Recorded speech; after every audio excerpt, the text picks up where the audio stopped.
Okay, I'm about done with my width. I could probably go all the way out to the end of the spokes, but it's not very even. It's not the other thing, and that's fine. Like I said, it's kind of rustic, and I like rustic things. I mean, that's kind of the beauty of bushcraft and working primitively. Is not every piece is going to be uniform. Everything that you make is probably going to be very unique onto itself. That being said, now we're ready to finish this off. And so what I'm going to do is I'm taking this one weaver, and again, this is still wet and pliable. It'll be a couple of days before it fully dries, and then it'll be pretty rock hard. Is I'm trying to, again, get it to behave, so I'm bending it. And what I want to do is I just kind of want to take this, and I want to be able to tuck it into the weavers to hide it. So I want to find some place in the weaving nest here and just kind of tuck it in. So that's really kind of what I want to do, or where I'm going to end up being. Just kind of taking this and finding a place to kind of shove this in. Yeah, and just kind of tuck it in.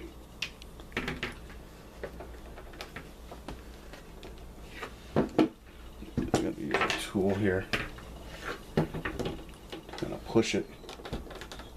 Make sure it goes in and it stays. Yep, that's pretty secure. This piece here, this other piece, tack that down.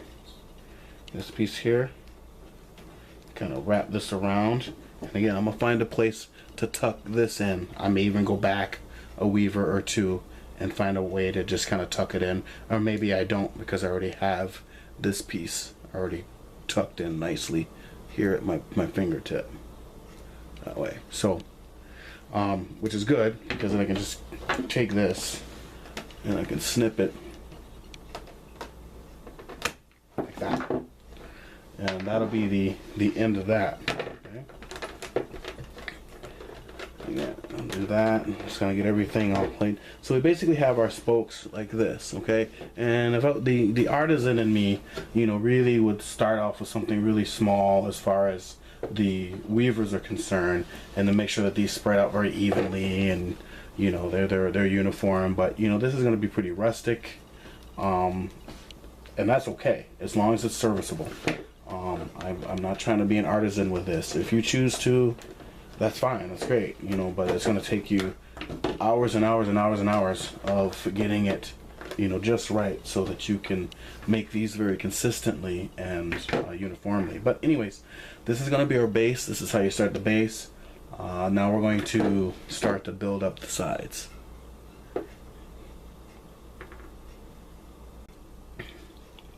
Okay, now that we have the base, what I'm starting to do is I'm starting to insert longer weavers. And these are pretty long here. They're about 3-4 feet long, okay? And I'm inserting them alongside or within the grooves of the spokes from the base. Alright, so I've grabbed some of the pieces from my stock that is still soaking. And to make things easier, I'm taking my cutting tool, and I'm going ahead and kind of cutting them at an angle, so it's easier for me to shove them into the space. So I'm just trying to find a good angle to cut this at, and so we have a good angle to shove these in. And then so I'm going to take this, and these are pretty long, they're knocking stuff over, so forgive me for that, but I'm going ahead and I'm just shoving this in that space, wherever you can find it, wherever it makes sense. You can move stuff around. I'll probably put this on this side here, and yeah, just kind of shove that in. It should go in the groove all the way to the base, to the tip, or as far as it'll let you run it in. Okay. So that'll be the base, and that's the next task, is to take all of these spokes and take some longer spokes and start to shove them in to each space, so you have a star. Okay, as I'm inserting these new spokes in, these longer spokes, what can happen is things get unmanageable and it's hard to move around, and I start knocking stuff over. So what we need to do is we need to crimp these up, because we're trying to build the sides of the basket upwards. So A trick to that is you can use a sharp edge or something, and in this case I'm just going to use the back of my blade here, and all I'm going to do is I'm going to, hopefully in a nice way, in a nice space, kind of set this here and then pull this up, and that's going to put a crimp in it, and that I can take advantage of later. And take this here, be careful, this is a sharp blade, and pop that up. Okay, hopefully that didn't break all the way through.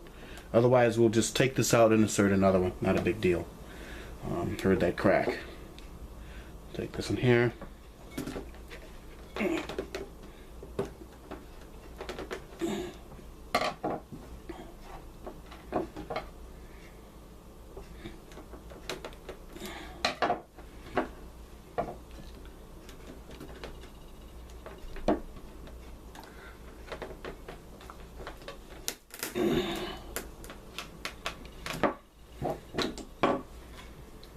Here. Okay, so we can kind of start to fold these up a little bit, and they become a little bit more manageable. Okay, take that there, pull that up, and I can start to easily start now to move these around, and it's not so daunting. This last piece here is hitting the wall over there, so I just put my lever there, and there we go.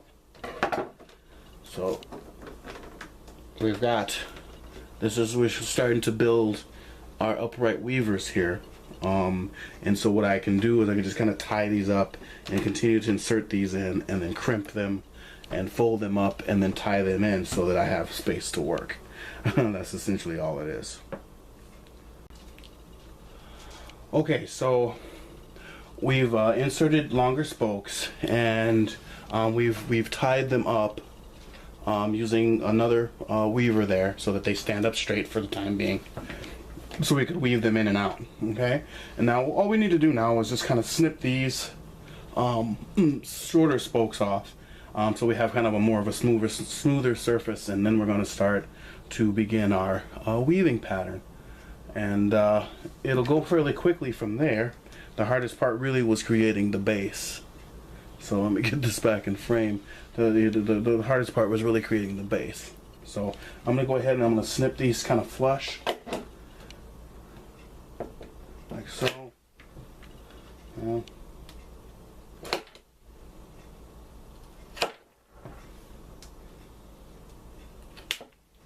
I'll do it like that.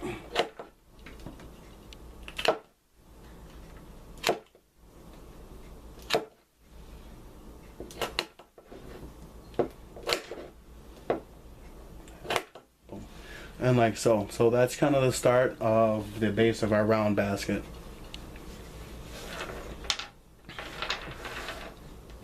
Now the cool thing about these scraps here that I'm snipping off is you can actually take a iron hanger, or not an iron, but a steel hanger, and heat it up pretty good, and you can burn out the centers of these, and these become cool little beads.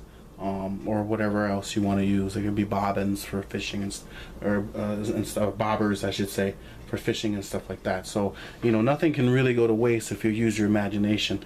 They can be buttons, they could be pretty much anything. That you could start to whittle these down into fishing gorges. So none of this really has to go to waste, all of these pieces that you're snipping apart. So be imaginative, be creative, and think of multiple uses so that we're not being wasteful of the materials.